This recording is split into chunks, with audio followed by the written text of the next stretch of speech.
Today we are going to be using area models to divide with two-digit divisors. So let's jump in and start with number 1. As you can see, we have 360 divided by 20. And I also have my area model drawn down here. You might recognize the area model from multiplying to find partial products. So we are going to use this area model today to be finding the answer to a division problem. So first I'm going to start by showing you how to set up the area model. So we have 360 divided by 20. So the 20 will go on the outside like this, and then 360 will go on the inside right here. 360. Now what you need to do is figure out how many 10s and how many 1s go into or can be divided into 360. So let's first start with our 10s. I'm just going to change this to blue.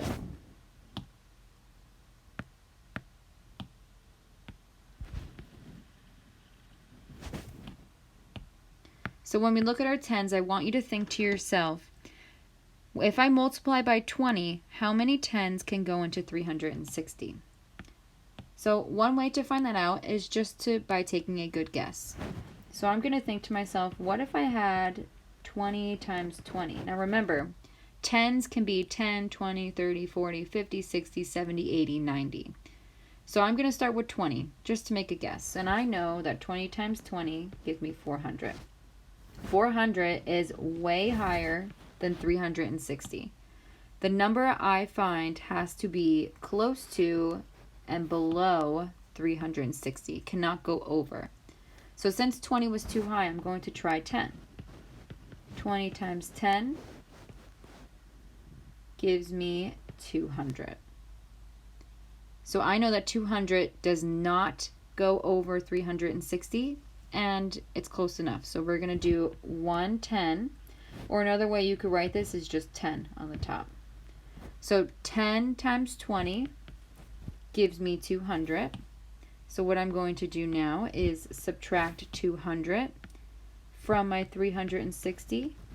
So let's subtract. We have 0, 6, and 1. So we have left over 160. So now that we found how many 10s go into 360, we need to figure out how many 1s go into the leftover amount of 160. So I'm just going to quickly change my 1s into green.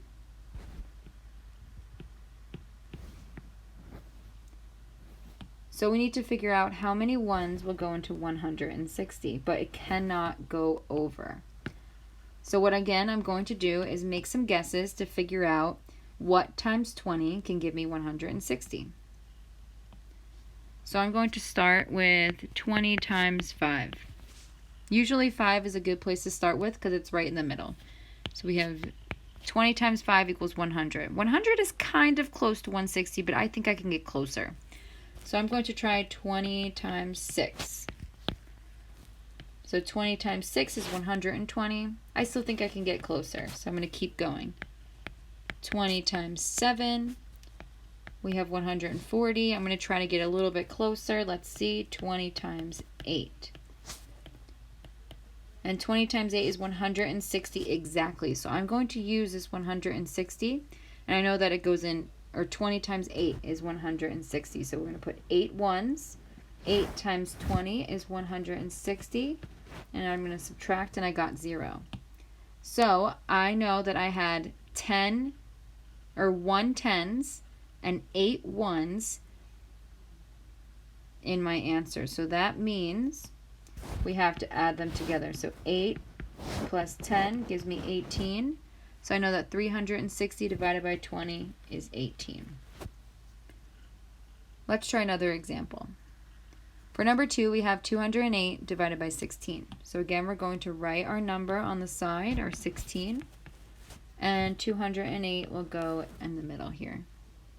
So we need to think to ourselves how many 10s and how many 1s when multiplied by 16 will give me 208.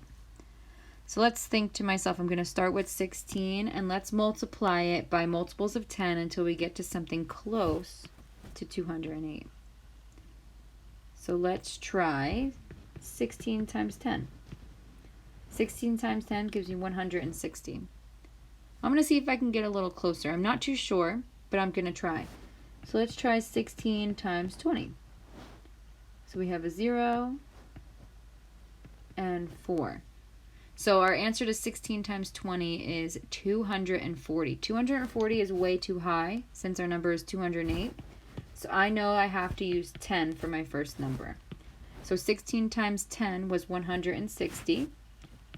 So I have to subtract. And I got the answer of 48 left over, so we'll bring that to our one side. Now I have to figure out how many ones times 16 will go into 48. So again, we're going to try to make a good guess to see what number comes close to 48, but not over. It can never be over. So let's try 16 times 4. So 6 times 4 is 24. And 4 times 1 is 4, plus 2 is 6. So 64 is our answer for 16 times 4. That's way too high. So now I know it's too high. I'm going to make my number lower. So let's try 16 times 3. 6 times 3 is 18. 3 times 1 is 3, plus 1 is 4. So I got the exact answer of 48. So I know that I can do 16 times 3 equals 48. So 3 times 16 is 48. If I subtract, I get a 0. You know that your answer is correct and you are finished with the problem when you subtract and you get an answer of 0. So now what we have to do is add these two numbers together. We have 10 plus 3, which gives us 13. So 208 divided by 16 is 13. Finally, let's look at one more. We have 744 divided by 24. So I'm going to write my 24 on the side and 744 in the middle. Now again, I have to figure out how many 10s and how many 1s when multiplied by 24 will give me 744. So let's start with 10s. Remember, you can multiply by 10, 20, 30, 40, 50, and so on. So I have to get to 744. So I'm going to try a little higher. Maybe I'll do 50. So let's see. 24 times 50, we have a 0. Then we have 20, 12. Okay, that's way too high. So I know I need to go a little bit lower. So not 50. Let's try 24 times 30.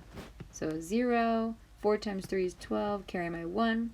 3 times 2 is 6, plus 1 more is 7. 720. That's pretty close. I think that's as close as we're going to get. So I'm going to say that we are using 30 or 3 10s. So 30 times 24, I know I got 720. So we have to subtract. 4 minus 0 is 4. 4 minus 2 is 2. 7 minus 7 is 0. So I have 24 left over. So we have to figure out now how many 1s multiplied by 24 will give me 24. So basically it's saying 24 times what will give me 24. And if you think about it, this is a really easy solution. 24 times what will give me 24? What number, if I multiply it by any number, will give me the exact same number? 24 times 1. So 24 times 1 gives me 24. So I know I only have 1 1s. And 1 times 24 is 24. I subtract. I got 0, so I know I'm all done. Now I just need to add up my answer. So we have 30 plus 1 equals 31. So 744 divided by 24 equals 31. This is how you can use area models to find the answer to division problems.